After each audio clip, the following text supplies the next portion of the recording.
Welcome, everyone, to the Spiritual Forum. So glad you're here. I just have a couple short announcements. I want to remind you all that I'm on YouTube now, and that's another place where you can find the Spiritual Forum.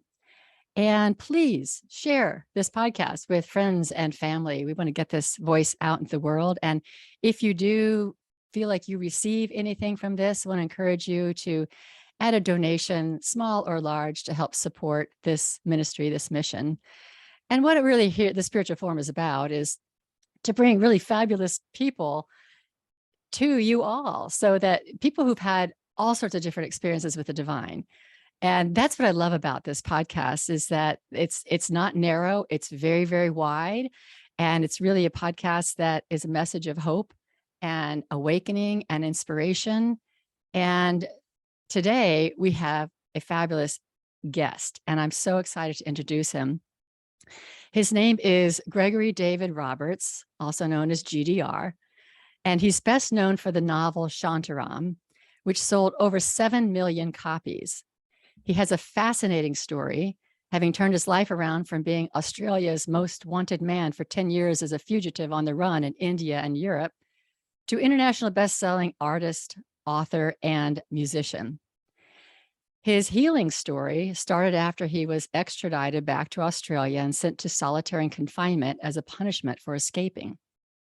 After a year in solitary, he recognized that he was ultimately responsible for his situation and started to see the common humanity in others, including the prison guards. There's a lot more to learn about Greg's life, and I'm going to let him fill in the blanks. But I just want to also let everyone know that more recently, Roberts went off-grid in 2014 for 6 years to look after his ill parents. And during this time, he began a practice of blowing the conch, which was given to him by his spiritual teacher. And he's dedicated himself to a devoted life, which is described in his recently published book, The Spiritual Life. So we'll be talking about that again today. Welcome, Greg. God bless. Thank you very much for inviting me. Yeah, I'm very excited to talk to you. I have to say, I have never met anybody who expresses their devotion through blowing the conch. And I just found that it was so interesting, and it was so humbling and very touching and very inspiring. So I look forward to hearing about that part of your story. But I have to ask you to fill in some of the blanks of your story about the fugitive and solitary confinement and all of that. Can you share some of that with us? I guess I can. Not that there's anything in there that's really beneficial for other people, because it's kind of a litany of mistakes until I woke up. Well, that's what the spiritual path is about, though, right? Don't we all do that? Well, I don't know that the spiritual path is about that necessarily, but I think the spiritual path is about overcoming that and moving in a more positive direction. For sure. Yes, and even though I think everyone is spiritual and everyone's on the spiritual path, but you can be on the spiritual path and not know it. Absolutely. And do everything in your power to prevent yourself from expressing and living a spiritual life and feeling spiritually connected. And I was like that for a long time. And the bottom line is, through flaws in my character, weaknesses in my character, a kind of gutlessness really at the heart of what I really was, and as a human being, in not accepting responsibility and having a tendency to run away if things got really tough. I found myself, addicted to heroin, and committed a string of stupid robberies with a toy pistol, and was sentenced to prison, justifiably. I was a menace to society. I put fear into people. They were heinous acts, and I deeply regret them. To this day, I still remember every single day the harm that I've done in my life. And that harm resulted in prison. I was still in the mindset that, if it's hard, run away.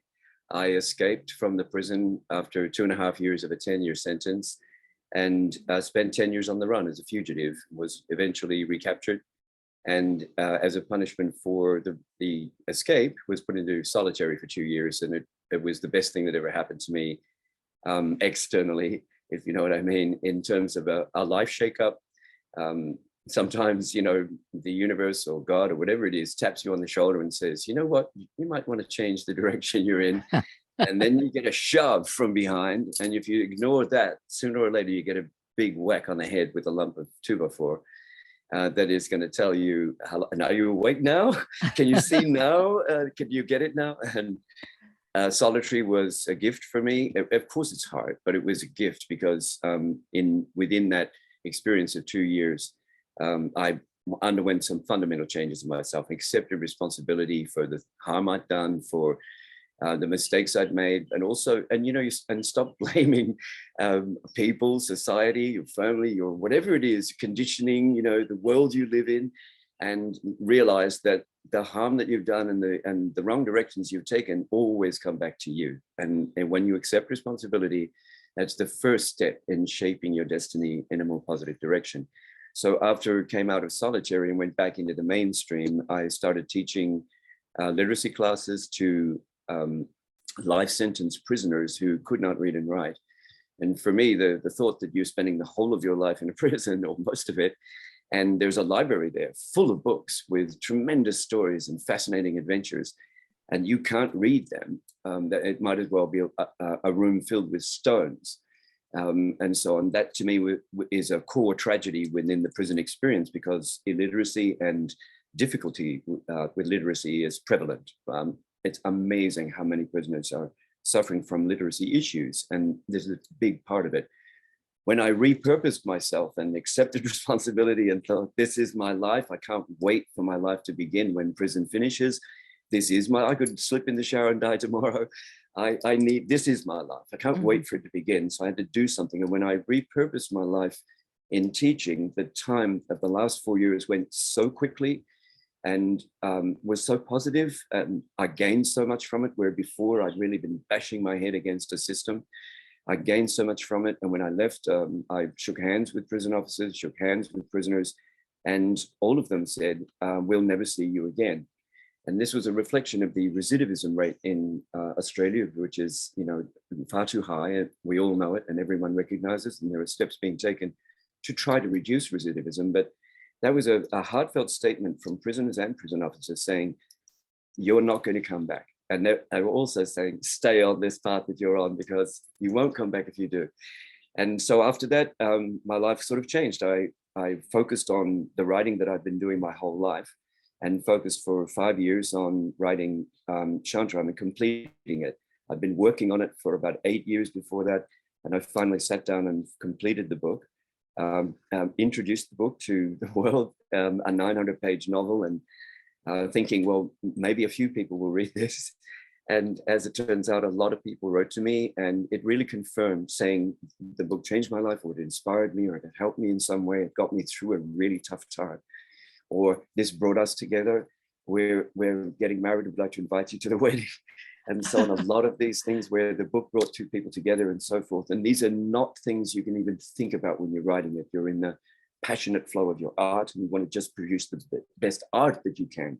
You don't hope that you're going to have this sort of effect on people, but it did happen, and I'm eternally grateful for the effect and for the responses that I get from readers. So that's sort of a little recap to bring you up to the publishing stage. Yeah, well, that's great. Thank you so much for sharing all that. There's a few questions that I have. But first, I want to notice that you said that you repurposed your life to teaching the other inmates, and that time went by really quickly from there.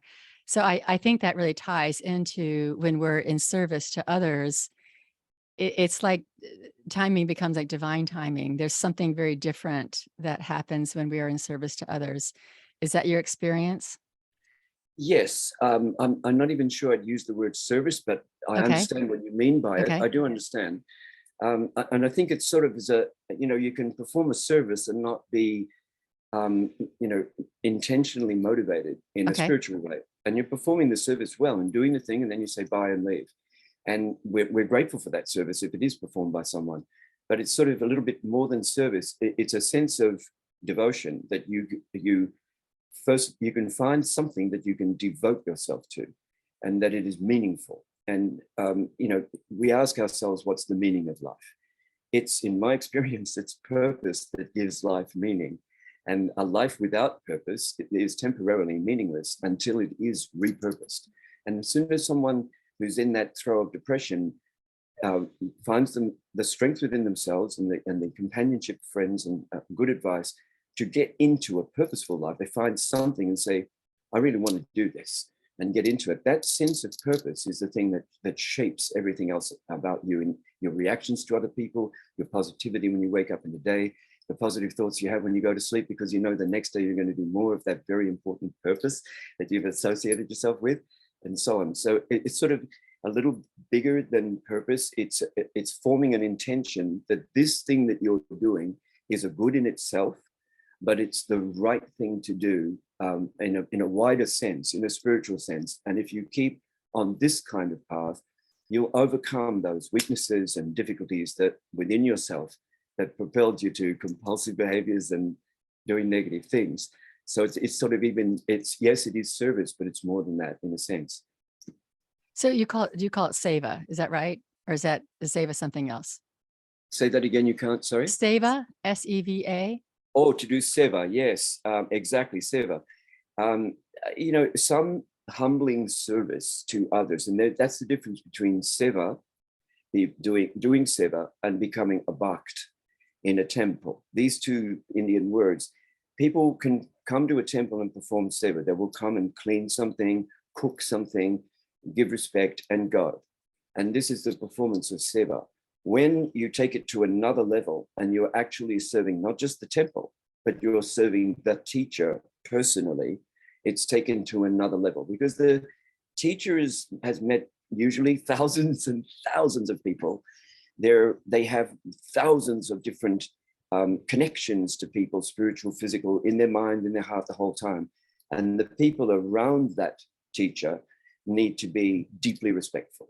They need to understand what's happening and to be deeply respectful, and to take it to another level.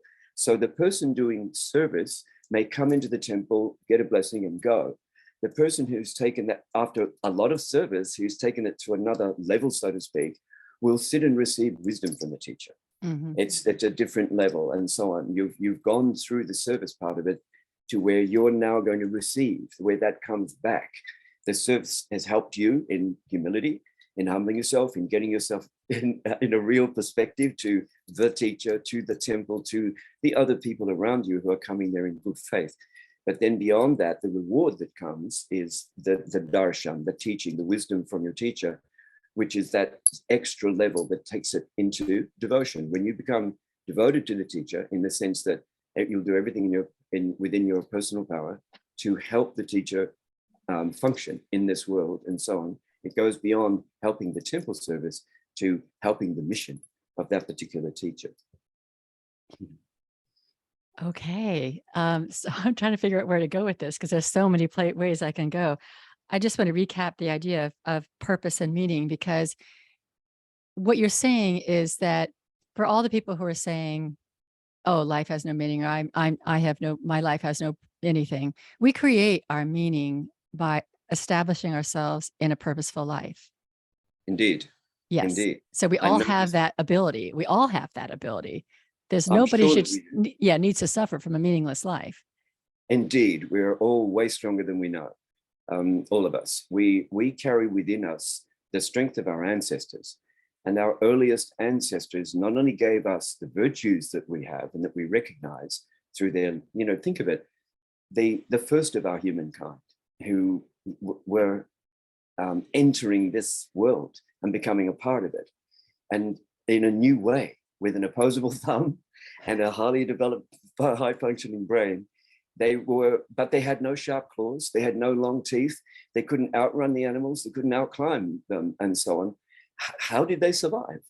They seemed to be so naked, so defenseless against a really tough and hard world.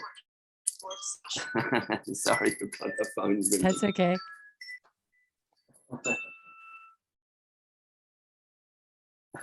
Sorry about that. That's okay. That shouldn't be happening. Sorry. My interruption there. That's okay. You were talking about our ancestors that were not competitively advantaged to other creatures. Exactly. And if our ancestors were highly competitive with one another, we wouldn't be here. They were magnificently cooperative. They could cooperate to such an extent that no creature on this planet can stand against us when we stand united. And here we are with no sharp teeth, no claws, whatever, but we love one another. We have guts. We're very, very courageous, and we care for one another. And this caring and sharing and love that our first ancestors experienced that allowed them to exist in this world, and not only exist, but to encounter it fearlessly, that they were brave and strong and they knew how to survive. That's been passed to us. And we forget how strong we are because we're not really in contact with that early part, the long early history of us. We're detached because we think, or many of us think, that the history of the human species has always been in a village or a town or whatever. And that's only 10% of our history, 25,000 years of what we would call civilization or domestication. For 250,000 years, at least, before that, we were gatherer hunters and living in clans and traveling, and the planet provided our nourishment, and we didn't work for a living, so to speak. It was a very, very different world. And if we reconnect with that part of who we are, that ancient part that's very deep, 250,000 years, you can't wipe that out in 25,000 years of ruthless competition. The 250,000 years of passionate cooperation and guts and courage gave in us a thirst, a lust for justice, for fairness, and so on, that is nowhere expressed in the domesticated world we live in. It's been unjust from the beginning, and it's still unjust. Why do we still want it? If for 25,000 years the world has been unjust, why do we still want it? Because for 250,000 years, that was built deep into us, deep. So they gave us our virtues, they gave us our guts. Reconnect with your ancestors and remember, we are so strong. We are so powerful, particularly when we stand together. Do you think that what our survival really was based on was our care for each other? I mean, that's really the first time I've heard that. I've heard of cooperation and all that, but I've never heard the word care. Like at the core of us as humans, it's our care that allowed us to survive and thrive.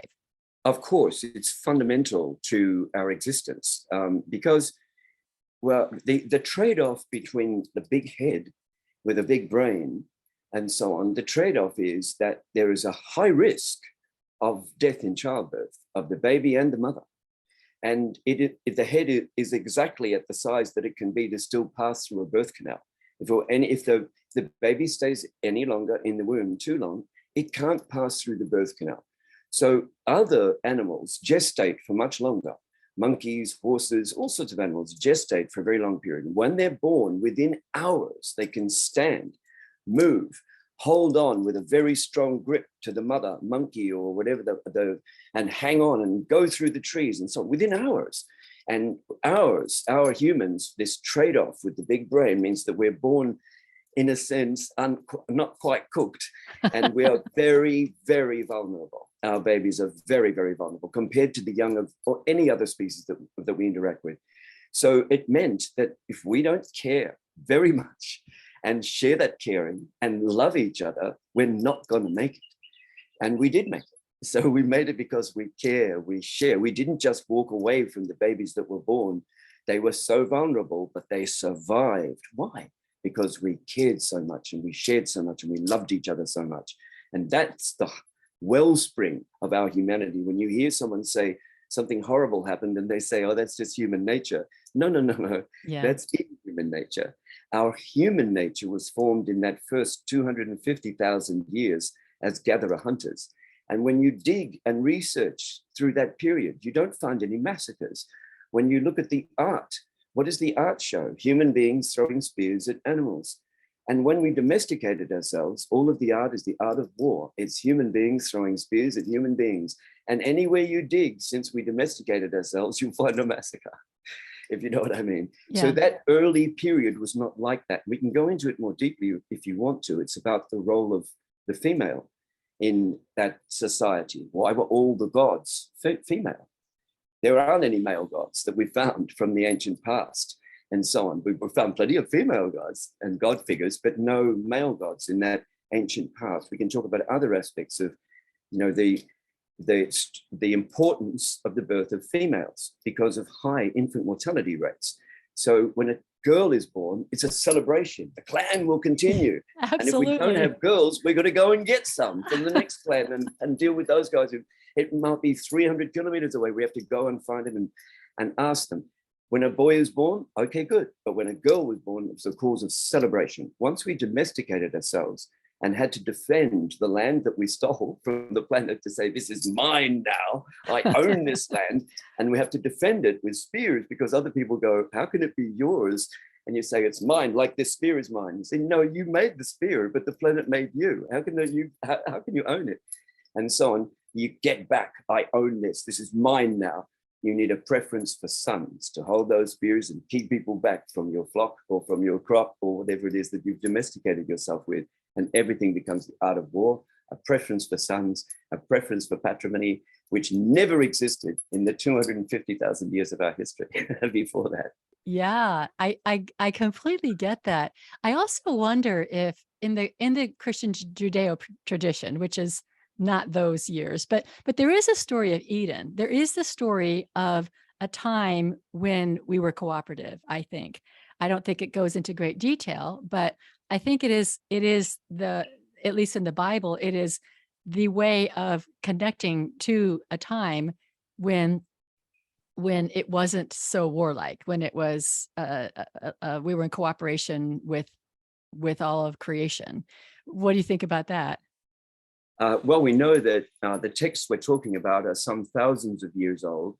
We know that the oldest city in the world that still exists, it's a competition between Sana'a in Yemen and Damascus to be the oldest city, and they're around 9,000 to 10,000. We know that 25,000 is kind of maybe 30 is the stretch from when we domesticated ourselves. So it's not too far to be a person who has domesticated themselves, a clan, they have flocks and so on, but not too far from that past, because there still must have been many, many more gatherer hunters around than there are today. They must have been still everywhere until all of them were pushed to the margins as they are today. So that story in Genesis of Eden contains within it this narrative of our past. It says we were as the other animals, with the other animals. And literally when they eat of the fruit of the tree of knowledge, which is how to domesticate yourself, how to plant crops and how to domesticate animals, you are banned from that life, which you had before, which just provided everything for you. Now you, and it literally says, now you got to work. Now you are, that you will labor for your bread from this day forward. So it's definitely referring, I think, to this ancient movement from gatherer hunter to domesticated, with some wistful look back, but an understanding that that process cannot be reversed once it's started. And it's, that once you learn this technology like fire, once you learn how to make fire, everything changes from that point onwards, and you will not and cannot go backwards to a pre-fire age and civility. So that is definitely there in the tradition. It's very interesting, Judeo-Christian. I think there's probably, can I make a prediction for you? Sure. Seeing as you're a Christian, a practicing Christian. And I'm kind of a Christian. I'm not a Christian, but I agree with you. I would say I'm probably a Christian too. Thank you. I love Jesus. I do too. Oh man, I love him. I would love to, get on a motorcycle and go for a ride with Jesus out into the hills. You said he's your favorite thinker. Yes, by far. Every time they tried to trick him, he responded with brilliant. He was so smart. Yeah, so smart. In fact, you might even say to a point, maybe too smart, because his response to Pontius Pilate was probably not, it was very funny and clever. It's you who call me that. Instead of saying, no, I've never said that. I am not that. I'm innocent. He didn't say that. Right. He already had accepted the fate that he knew was coming. Yes. He knew that it was, and he knew the people. He knew that when it was a choice between Barabbas and himself, he knew they'd choose Barabbas. He knew this would happen. Yes. And so on. And he didn't speak in the trials because I think he knew, what could he say that would change anything? I think that's why he was silent in the trials. It's like many people are. Many people, do you have anything to say before we pass sentence? And many times they'll just shake their head and say no, because they know it's inevitable they're going to get whacked. They don't have the super rich lawyer. They don't have bags of money to help them. But just getting back to the prediction, I think a time will come, and I'm not the first to say this, that when the Christian churches focus exclusively on the Gospels, the New Testament is this tiny in a Bible that's this big. And the New Testament is this tiny, tiny thing of pages. But for me, it's everything that I want to hear, that I want to live by, and so on, and has enough mystery in it to keep me entertained for the whole of my life so far. And I think there'll be a movement toward detaching from the Old Testament and saying, this book is part of our tradition and it's over here and we're not putting it in the rubbish bin, but our focus is on the life and example and words of Jesus. And for me, you can't go wrong. I completely agree. I completely agree. And, traditional churches have done a number on Jesus's teachings. They've kind of twisted them in so many ways. So, Yes. but he, from my perspective, and I know people have different views of Jesus, but to me, he was the Christ man, that he imbued and held the Spirit of God within him to such an extent that people thought he was God. And he also said, but this is something you all can have. This is something for all of you. And I think his work was about love and unconditional love and forgiveness. And here is the path to that. And it's been twisted to something completely different that causes people to feel guilty and horrible and shame and all this stuff. But his message was so empowering. Oh, of course. Yeah, absolutely. And revolutionary. Yes. In that context. That one of the reasons why they crucified him, because his message was literally, it didn't just overturn the tables of the moneylenders, it overturned the ideology that was prevalent at the time, which was an eye for an eye and a tooth for a tooth. And suddenly someone comes along and says, turn the other cheek, and so on. There's definitely some Eastern mysticism in his teaching that cannot have originated in the environment of the hothouse environment of an occupied Jerusalem with a massive army controlling it, and everyone sort of where do you stand on this, and we have to do this, we have to do this is wrong, and so on, under that oppression. And you can see that at that time, but that message, that it could not have fermented from that oppression and that difficulty and from the traditions they had. It's a new message, and it came from somewhere, and it strikes me, much of it is a kind of Eastern mysticism. The missing years of Jesus from 12 to 30 are fascinating. Yeah. Where did he go? Where did he go? There's also the theory or the hypothesis that he was an Essene, and that the Essenes had a lot of these different teachings as part of their group. And so, because if you look at it in the New Testament, he always talks about the Pharisees and the Sadducees, and he doesn't mention the Essenes. And his teachings from the Dead Sea Scrolls, a lot of his teachings are very similar to what are in some of those Dead Sea Scrolls. And why aren't the Dead Sea Scrolls out in the world? I think they're being hidden.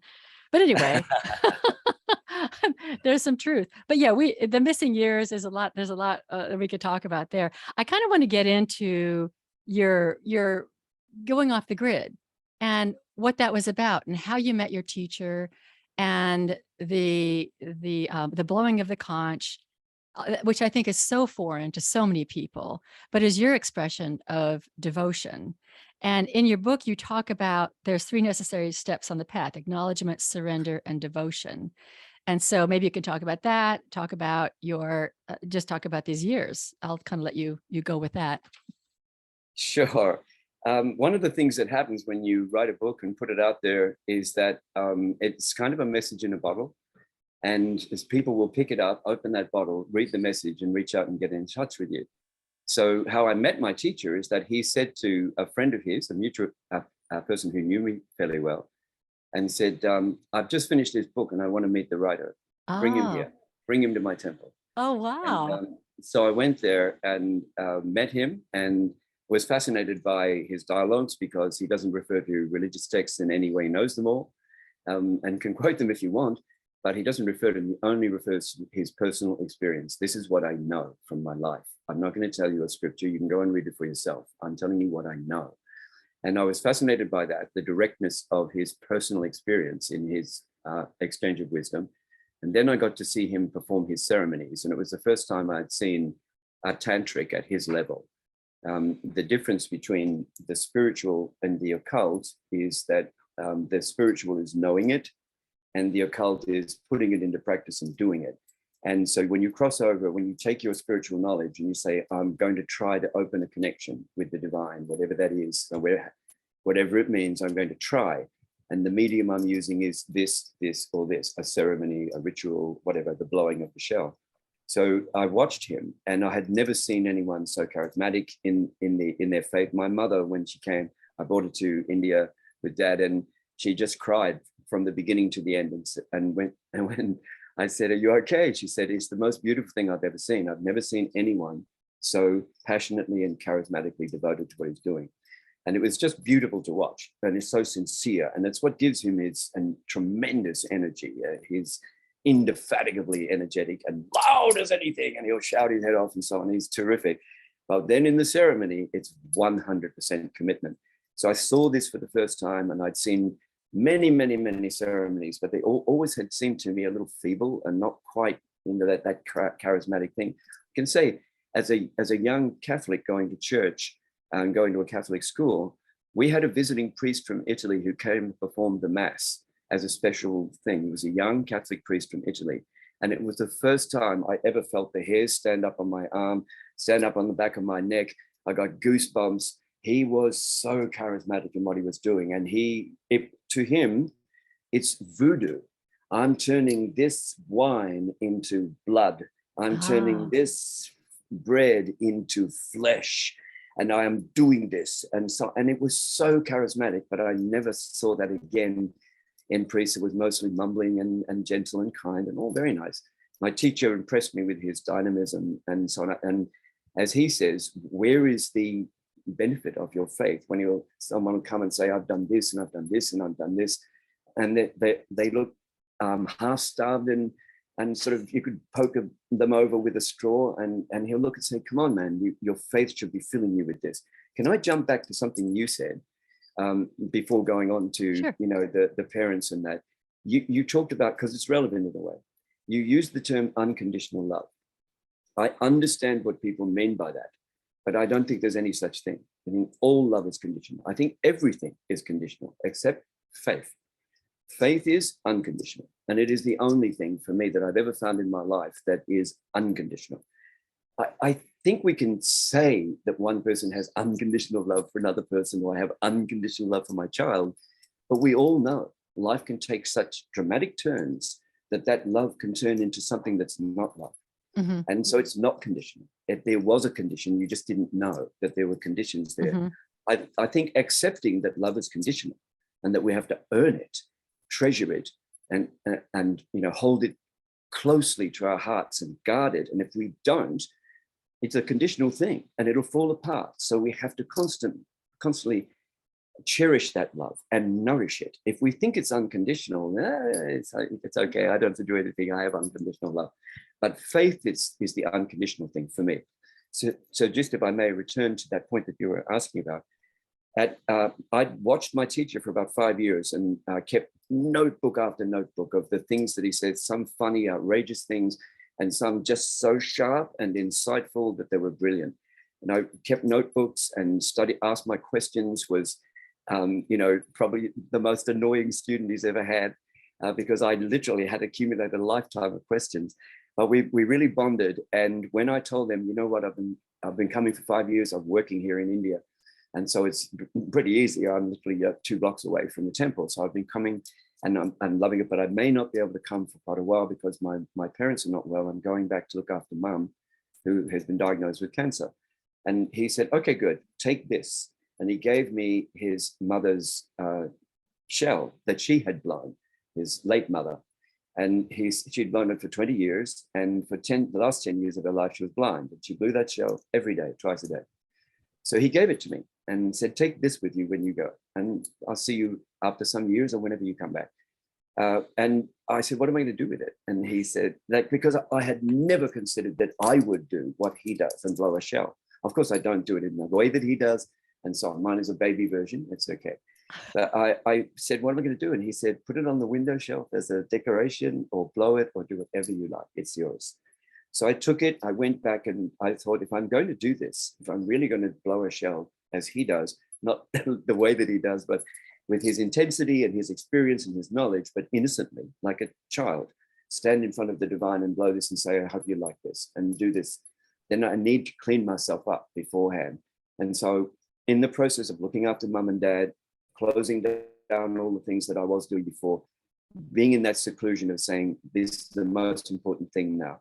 Mum has 6 months to live. And it turned out to be 2.5 years, because the intense care and love, we just pumped love into mum. And she did the bucket list twice and all of this. So that time of cutting off from the rest of the world, I thought this is the right time to do this. So I went through various steps to try to prepare myself to be at least reasonably clean enough and worthy enough to start. And then took that big leap of faith, which for a skeptical mind like mine is not easy. It takes time to understand what you're doing and fully accept it, to say, I acknowledge you. I don't know what you are, but I acknowledge you. I acknowledge that you exist, that you are the prime cause of all this, and the infinite creation machine with the infinite number of universes boiling into and out of existence, this infinite creation machine, that you made it. I don't know who you are. I don't know what you are. I can't imagine, because I can't even look at the sun for 5 minutes without going blind. So how could I possibly, with the God that made all of the suns and all of the universes and the entire creation machine? I don't, so you go into it with a humility and say, I don't know what you are, but I believe you're there. I accept, I acknowledge you, and it's beyond belief. I acknowledge it, and I'm going to offer you this. You are beyond wanting, you are beyond needing, obviously, you're God, but you created a universe in which this tiny little creature emerges, and it's aware, and it says, hello, and I want to offer you something. And gee, this tiny little creature has free will. So I can freely offer this to you, even though you don't need it. So I offer it with my love, and I blow my shell and use the absolute maximum of my energy and blow this out and get till you've got nothing left. And so on, in exhilaration, whether God wants it or needs it or not is sort of irrelevant. You're just offering it from your heart with no hope of return. And what does happen, from my experience, is that a connection opens, a spiritual connection. I'm not saying this is to God. I think there's a spiritual nature in this world that we live in that we can connect with if we just tidy ourselves up and go humbly like a child, like a kid, and just say, I'm offering you this. And I know it's silly, but I don't care. I'm free to do it. You gave me free will. You made a world in which I'm free, and I freely offer it because I love you.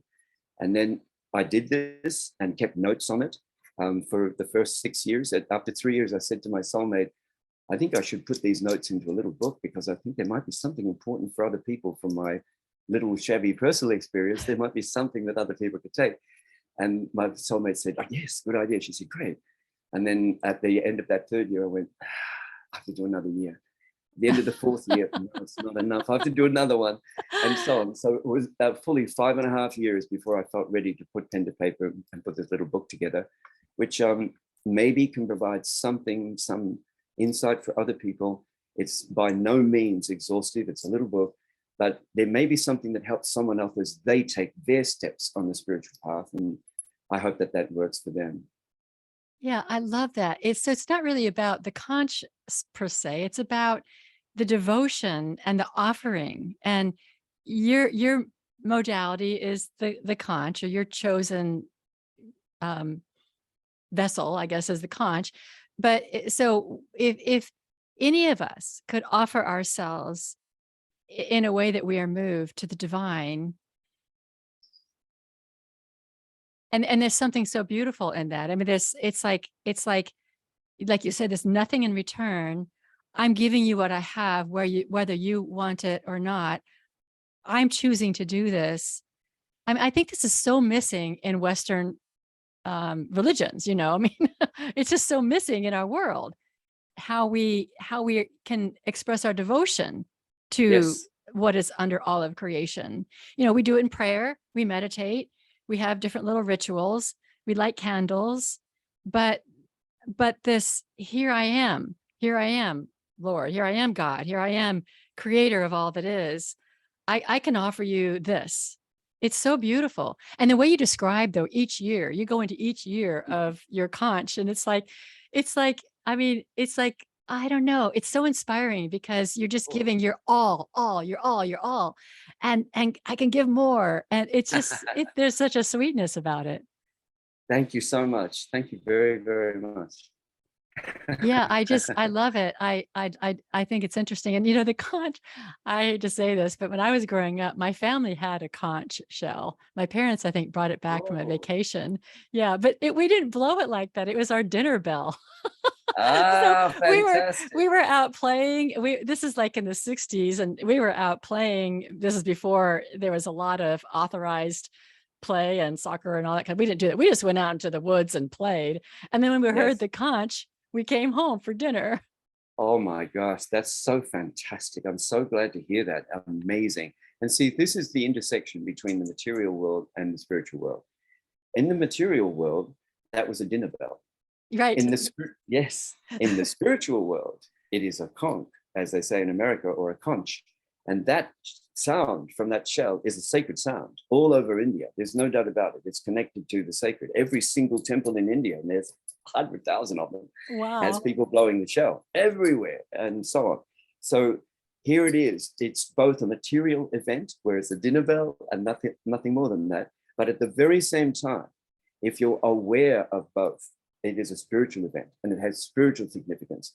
So someone who knows the spiritual significance of the conch is going to hear that and go, oh, wow, that's a blessing, and so on, as well as a dinner bell. They're both things. It's both things at the same time, isn't it? And I think that thing that you were talking about before, it's what, we have a famous expression from JFK, ask not what your country can do for you, ask what you can do for your country. That's a good imitation. It's like, pretty weird. But the thing is, and maybe that's appropriate for a country. I'm not sure. I think if your country can't do anything for you, move to another country. But the country should do something for you, just as you do something for the country. That's a whole nother podcast. It is, and that's and we can see that with the treatment of veterans. They already did something for their country. Right. And now they're not. The country's not doing for them in the way that it should, with the respect and so on, and dignity, and the life choices and opportunities that are there for everyone else who didn't serve their country in the same way, and so on. So what it is, in a sense, it's ask not what your God can do for you. Ask what you can do for your God. And it came to me when my teacher once, I was sitting there, I met many, many people in the temple, just sitting there listening to him talk to the people he was meeting as he had met me. I was one of them too originally. And then I'm sitting there taking notes, and people are coming in, and there was one very, very learned scholar who quoted so much scripture to him to show I really know what I'm talking about. And so we listened, and the teacher was very patient. He was smoking hashish, and he's sitting back smoking his chillum, listening to this, and so on. And when it finished, the scholar said, so now you can see I've read all of these and I know all of these, but the little I don't know, you know, so please share your knowledge with me so I know more. And my teacher just had a smoke and said, what did you give to God today? Ah. And that rang that bell for me. And I was like, wow, this guy he's read every sacred book there is. And he was humbled in the sense that he had to say, I didn't do anything for God. Did you put a flower in front of a picture or anything? Did you go out and say, thank you for the sky? Did you give anything to God today? No, I didn't. And he said, see, this is the thing. Tell me about your relationship with the divine, what you give and what you get. Tell me about this. Please don't tell me about all the sacred texts, because I've read them all and I know them backwards in 5 languages. So there's no need for you to tell me this. Tell me and that gave me this sense of ask not what your God can do for you. So the tantric thing is not to say, please give me this. I want this, or I need this. The tantric thing is to say, why the hell do I not have this? The tantric thing is to speak to God to the divine, whatever that is, to speak to this thing in a very personal way, like a kid to their mother, and stamp your foot and so forth. And the tradition is, I give this to you. And if there's a problem in my life, I'll come directly and tell you, there's a problem. How come? What's going on? and so on, and have a deeply personal relationship in this way, and an emotional relationship. And this, for me, became a breakthrough. What can I offer? So now I blow the shell, and if anyone can ask me the question, what did you give to God today? I could say, I went down to the ocean, stood in the sea, and blew the shell till I had nothing left. So I gave something. Okay, thank you, I've already given today. I love that. I love that. So even saying thank you for the sunrise or the sunset. Yeah. Oh, yes. I Every day. wake up every morning. The first thing I say is, thank you, God, for my life. Thank you, God, for my life. Indeed, Yeah. It's the very indeed. first thought that comes to my mind. And then It's a I go very outside. Jamaican thing. Very Oh, it Jamaican is? human. Very Okay. often you'll ask someone, how are you feeling? How are you going? And they'll say, give thanks. I'm giving Ah, thanks every day, and so on. It's very, very common to give thanks in Jamaica. One of the beautiful spiritual qualities of this lovely, lovely island nation. yeah. Well, something's happened with our culture where it's all like, I mean, people are just sitting around with, what's coming to me, and why is life so bad, and all of that. And you talked about in the beginning, create your own purpose, repurpose your life, and then give to God. Give to God. I mean, our life is a gift, but we can sit around and watch Netflix and do nothing, or we can actually be in action, giving back or giving to God. So Indeed. And I think in a large, if I may say, on a sure. broad cultural perspective, our cultural artifacts, whether it was music, painting, and so on, and of course, then it became cinema, it focused on reinforcing the virtues. And so, the good guy had a white hat, the bad guy had a black hat, and you could tell he was the bad guy because he mistreated ladies and elderly people, and he was cruel and brutal, and so on. And the good guy was a decent guy because he had the virtues, and so on. The culture extolled those virtues for everybody, and they still do in countries where a kind of cultural control, so to speak, is important, because if you don't maintain it, people can lose it, and there can be a massive riot and people get hurt, like in India. Uh-huh. And so they fairly heavily try to control those things that might be deliberately insightful or whatever, and in the culture. We used to do the same thing. And then in the 60s and 70s, the culture changed from reflecting the virtues in movies and TV and so on to reflecting rebellion in the TV and the movies and so on. And the bad guy worked his way all the way up to becoming the good guy. And now today, the bad guy is the good guy. The person who kills more people than anyone else in the movie is the good guy. It's like, I'll kill each other. How did that happen? And so when we extol, instead of over hundreds and hundreds of years living in an unjust, unfair world, we extolled the virtues because the only way you could survive. We lost that. We extolled the virtues of rebellion, and now people are finding a crisis. The old teachings, like sticks and stones may break my bones, but names can never hurt me. Of course, names hurt you, but we said this as a way to say, don't let names hurt you. If someone's being violent to you, that's a big thing. But what they call you, go past that, keep going. This too shall pass, rise above. We were passing these messages on. And then it became, but many of the people became defenseless against this. At the same time, we have a disintegration of the family, and the family is the linchpin. Wherever you still have strong, intact families, you have good education results, you have good income results, and you have less stress and anxiety in the younger people. And if the family is strong and intact, and so on. And we knew that, and the family started to disintegrate under economic pressure and social pressures. So all of these things have combined to create a kind of crisis of anxiety and stress and fear and self-doubt and many other things that's happening at the moment across the world with young people. And social media is a part, and many other things. We can see this is happening, and many, many young people are connecting to me and saying, I feel really anxious. And I look and I know that the life they're leading is actually, if they can just see it through a different lens, the life they're leading is charmed, a wonderful, charmed life, which is filled with opportunities to do good for others and so on. But they just can't quite see that yet, and they're not fully self-empowered. So personal responsibility, self-empowerment, directing your free will in a positive direction so that you shape your destiny.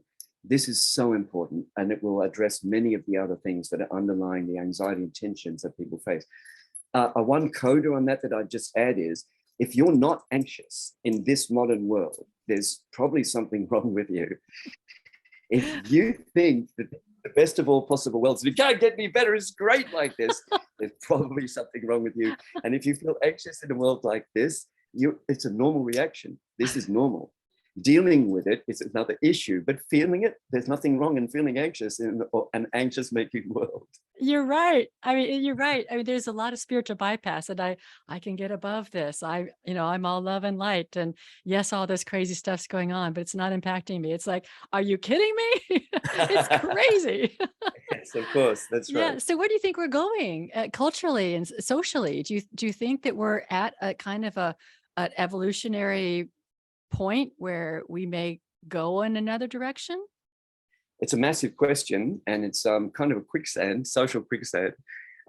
So, to answer this question directly, I think there is slow movement toward, and not backwards in time, Right. but back to something that we forgot we still had, and that's a set of virtues, beginning with personal responsibility. Not shifting the blame onto someone else or some system or something else, but taking personal responsibility for your actions, and finding a center in yourself between fear and desire. And all of the virtues were there in the past to try to help us to stay centered, to not be pulled too far by desire, and so that we become compulsive, as I have in my life many, many times, or to become too controlled by fear, which can either make us very timid or can turn us into bullies. And bullying, manifestation of fear, from my experience. And it's when you put some fear into the bully, they usually run away, and so on, because there's nothing else there. But I think that centeredness, where I think there's a movement back, or if you like, a movement forward into a deeper understanding what the virtues are. Why were they there for so long? Are they worth preserving? Are they worth having? How can they help me to be a more well-adjusted, centered, and productive person in this world? But I like people, and people like me. How can I let this happen? How can I make this happen? The virtues and the way forward, and the messages of great teachers like Jesus. These are fantastic messages. 2,000 years, he said, love your enemies. We still can't do it 2,000 years later. That's how brilliant it was. That's how groundbreaking and illuminating the thought is. What, even them? I'm supposed to even love them? I can't. And he says, precisely. You have to be like a kid, a little kid. You have to be innocent. The kid is not judging that person, and so on. The kid is walking up and saying something to them from their innocent heart. They might say, who are you? Or they might say, why do you have that red mark on your face? Why do you have that? And a kid will walk up innocently and ask you. They're not overcome by their ego, not overwhelmed by their fears and their desires. They're still innocent. And this is that message of Jesus. Be like that. If you want to go there, be like that. I love that. Yeah. So if our way forward, or back to the virtues, I'm wondering, you said that one of the best things, or the best thing that happened to you, was your solitary confinement, because that's really what shifted you. I feel like we may be bringing something in our consciousness towards us that is, at least metaphorically, a solitary confinement, some sort of condition that might cause us to shift and move to back to the virtues, and move to this place where we take personal responsibility and find our center. Do you think we can do it without some sort of pseudo solitary confinement? I mean it metaphorically. I mean it like some sort of condition that kind of puts our soul against the wall. I think we already had it with COVID. Yeah. It was a time of tragedy and transformation. All of us lost people during COVID, and nearly everyone lost somebody. People got sick, their jobs, their career, their future, their life savings, and so on. It was a fundamental shift. It was a time of tragedy, but also a time of transformation. And you must know this from people who've reached out to you saying, the time during COVID was the turning point in my life. I now know what is important to me. It was a huge awakening know. for me, a huge Yes. awakening. I awakened to so many things, and I didn't think I was that asleep. That's great. That's terrific. You don't know how asleep you are till you wake up. That's No, right. then it's like, whoa, whoa! I agree. I see things so differently. Yeah. I think that the movement toward, when I say a movement toward the virtues, I'm not saying, hey, here's the list of rules and you've got to be like this. No, I The understand. virtues, you know what I mean. It's Right. much I more completely elastic get than it. that. Yes, much more nuanced and elastic. There's a shortcut. I think what happens is that culture shapes this, the acceptance of this, and our culture has expressed itself in our modern, let's say, Western culture, if we just focus on that for the moment. Modern Western culture has expressed itself in all sorts of excesses. This way. The 80s, for instance, is, if you like, the opposite of the time now, in a sense.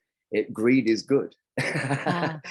I don't think you can even say that today and make any sense out of it. But in the 1980s, it made perfect sense. Yeah. And the culture reflected it. So it was pushed to an extreme that way, pushed to other extremes. We've had decades of terrorism and all sorts of things.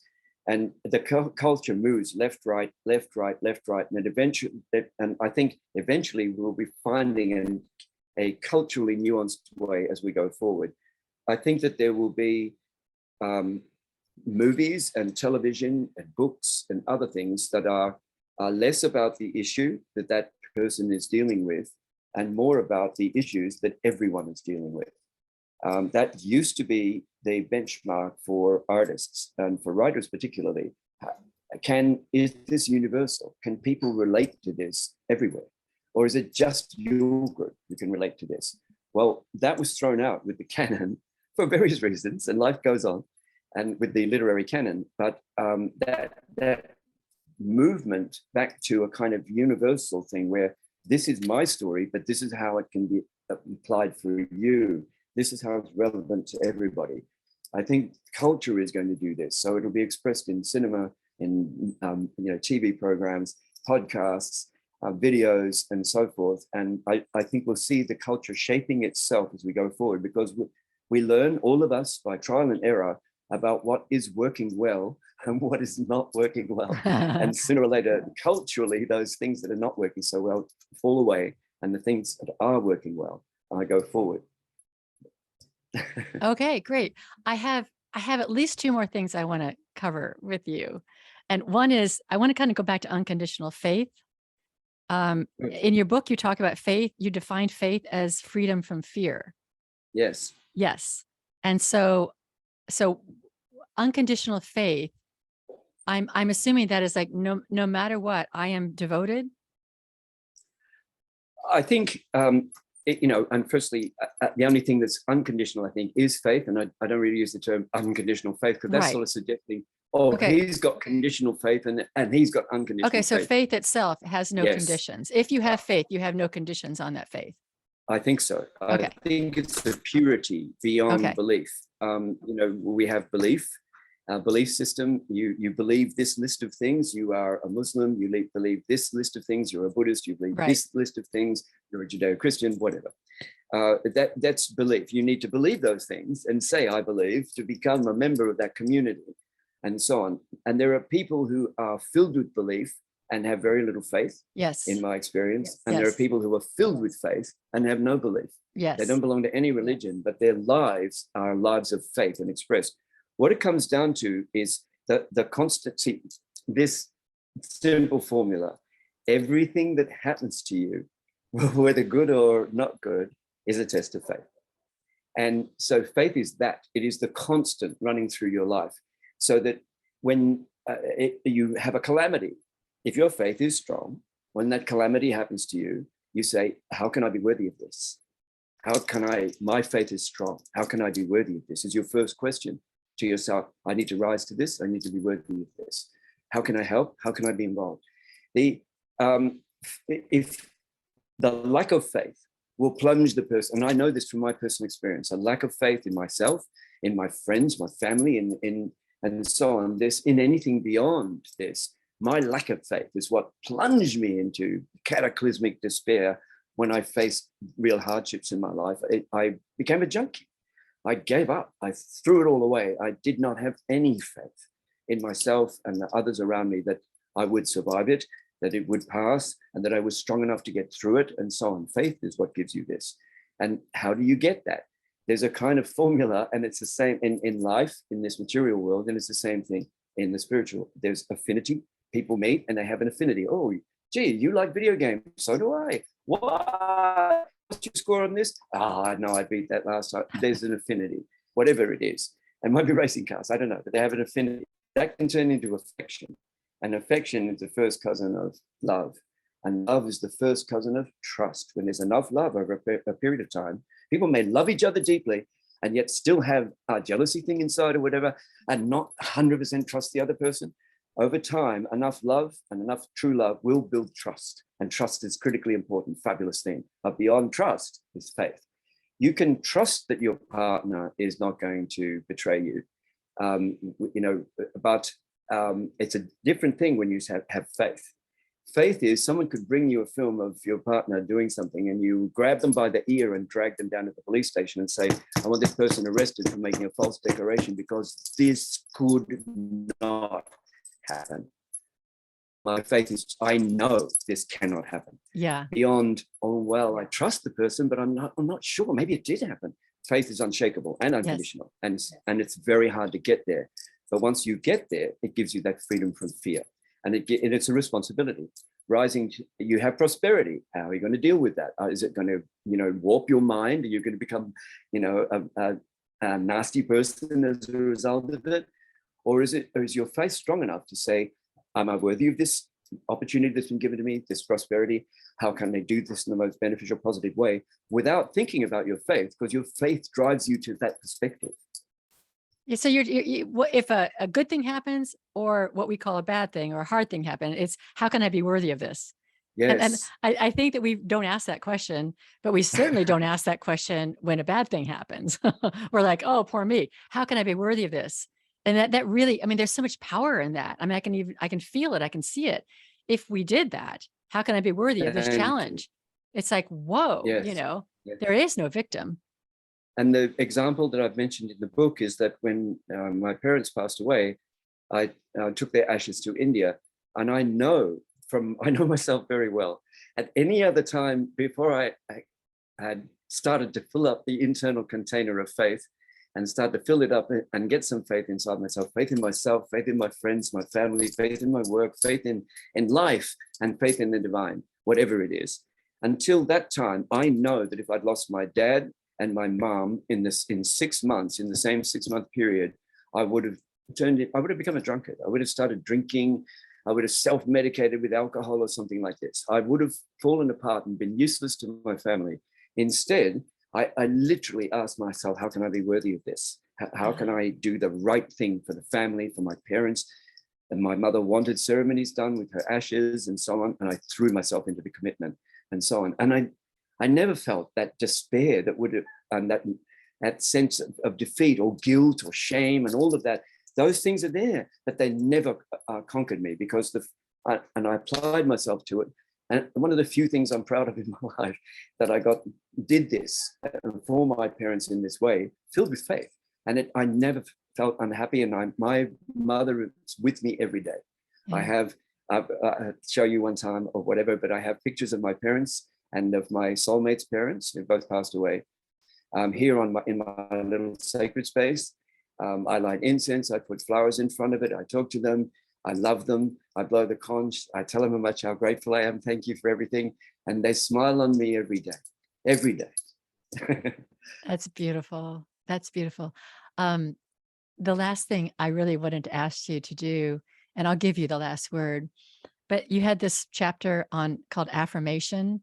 And you told the story about the ant, and I'm wondering if you would be willing to tell that story, because I think that people get so confused about, God, send me a sign, and that the universe is making this sign happen for them. But the way you walk through that story of the ant, you really turn the idea of signs or affirmations into a very, very empowering and very inspiring way.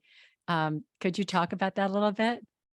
Oh, sure. I went out to blow the conch on this pier that I used to go to, a stone pier out in the, that thrusts itself out into the ocean, so that you're surrounded by the sea as you stand there and blow the conch, and every now and then a big wave will come and douse you, and it's fabulous. So standing under the sky blowing the conch, very pleasant. I went out there to do it, and at the last moment I looked down and I saw this ant where I would normally be standing, and it was going round and around and around in a circle. And as I got closer to look at it, I realized it was circling a piece of glass, and that I would have put my foot directly on it. And as I looked and noticed it and picked up the piece of glass, the ant went away, and so on. And later, I'll leave that for readers of the book, but the ant pops back in again, and so on. So you can ask yourself at this moment, the very spot where you would have put your foot and stood on a sharp piece of glass that you couldn't see. The ant could see it, but I couldn't see it, and so on. Is this an affirmation? Well, yes, but only in this sense. Would the ant have been going around this piece of glass if you were not there? Probably. It was something about the reflection of the glass. It was something about that spot. And the ant would do this anyway, whether you're there or not. If you're blowing the shell and you see two perfect shooting stars, one at the beginning and one at the end, there's no doubt in my mind that they would have been there, whether I'm standing there blowing the shell or not. Right. I have nothing to do with that. However, and so that would happen whether I'm there or not. The ant is going to do this whether I'm there or not. But to understand it as a material event that's happening whether you're there or not, but also understanding that you are there and you have the perception that's capable of perceiving this as an affirmation, and knowing that both things, the material thing and the affirmation, are both real and they don't cancel each other out, and so to speak, but that it would have happened whether you're there or not. It's being in the right frame of mind, the right spiritual state, and the right place at the right time to receive the affirmation. And that's not about you and the universe in a conversation. It's about you being in the right spiritual state to be there and to experience the affirmation. But it's not the universe saying, "Hi, Greg, I'm going to make stars fly across the sky for you." No, right. No. I know. I just loved it when you wrote that, because I wrote, yes, I completely agree. Because I mean, it would have happened anyway. And I have kind of a logical mind too. It's like, it would have happened anyway. But yeah, where you are in your awareness, it's because you're in the state of awareness that you're seeing it as having meaning, or as being some sort of a sign. And there's a lot that got you to that place too, because there's so many things that are happening in front of us that we don't notice because we're not awake, we're not aware, we're not seeing the stars, we're not seeing the ant, and we step on the glass because we didn't see the ant. But it's really about us being awake. Yes, it is. It's about us being in a state of mind where affirmations can be understood, and perceived and experienced, and they're just little things. Are they signposts? Are they, along the way showing you how spiritual you're getting? No, they happen to everybody all the time. And it's not, it's not just you. It's the natural world. And when you interact with it, you'll literally hear nature responding to you. You'll respond to the nature, even with a thought, and the bird will respond. Nature's responding to us all the time. The spiritual is always there, and we can always connect with it whenever we want to. All we need to do is be humble enough. Right. I think I call that Eden consciousness. It's our conscious of the Eden state, where we are all connected with all that is out there. So I'm going to give you whatever you want to say. What is your last message you want to share with anybody, and then we'll close. Wow, that's a really, really big one. And we can be here for another few hours if you want. Exactly, with a long message for people. I'd simply say, for anyone who's listening out there, who I think it's important to hear. It was very important for me in my life. Whenever I met a former addict, someone who'd been a heroin, because I was still using, and someone who was a heroin addict and who said, "No, I gave it up." And I'd look at them and they were so fit and healthy. And no, you were never a junkie. And they go, "Yeah, man." And get another friend in, and the friend would say, "Oh, he was wicked junkie, man. Oh my God, this guy, day and night, man, he was off the chain." So you hear and think, what happened? And he says, "I hit a turning point and I gave it up, and I never look back, and I don't miss it. I never think of it." And each time you think to yourself, this isn't possible. You know what addiction is, and you know what being a junkie is, and what cold turkey is. You've been through it 20 times. And You think this is the rest of your life.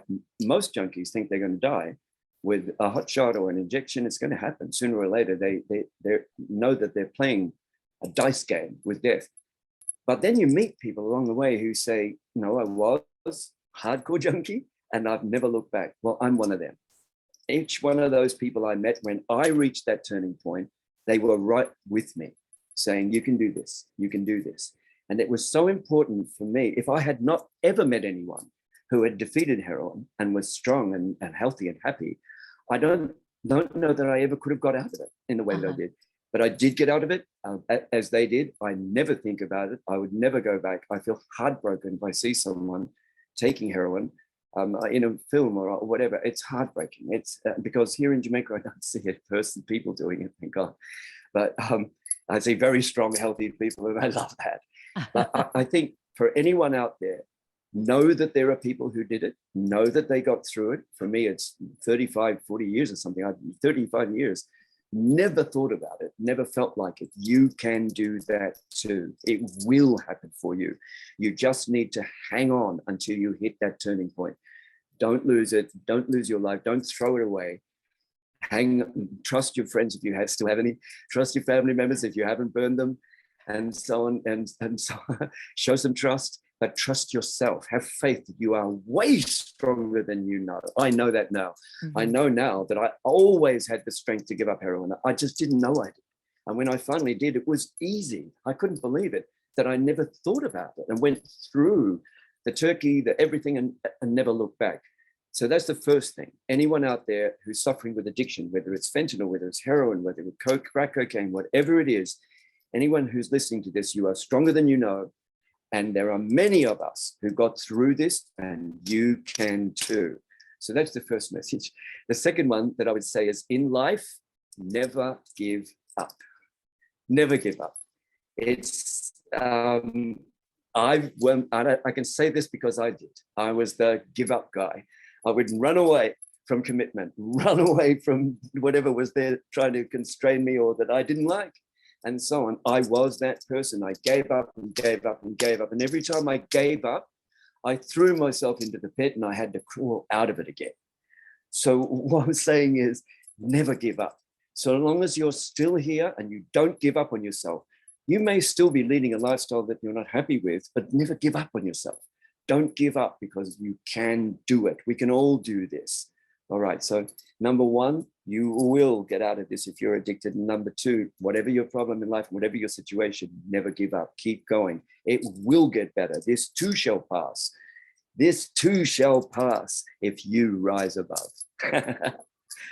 So I'd say that to everybody, please. And stay positive, stay happy, enjoy, get into your life, make something, create something, do something, go out, have fun, talk to people, be kind, listen to people, exchange, do a bit of service here and there, volunteer, do something, and enjoy your life, because that's what it's for. and create a purpose for yourself. Of course. Make Yeah. yourself strong within yourself and devote yourself to a worthwhile purpose that helps you and helps the world. Yeah, I think that we have no idea how strong we are. I mean, I think we have absolutely no idea just how strong we are and amazing we are. So, yes. Yeah. Well, thank you so much for being with us. I mean, I think I think we could talk for a long time. You have so much wisdom and such an interesting life. And I definitely recommend your books. And I just really, really appreciate your giving of yourself today. You really gave so much inspiration to everyone who's listening. Oh, thank you so much. I'm so glad to hear that. You do this, and as a person, for anyone else out there, let's say there's some young writers, there's some young artists who are going to go out on the road and so on, as I did years back when I bring out a book and you go on the road and you're doing things like this and talking. Every time you do this, that you do it, the intention that you have in your mind, if it's to give and not what you can get, it's so rewarding. I came into this not knowing anything other than what can be that we're having a conversation.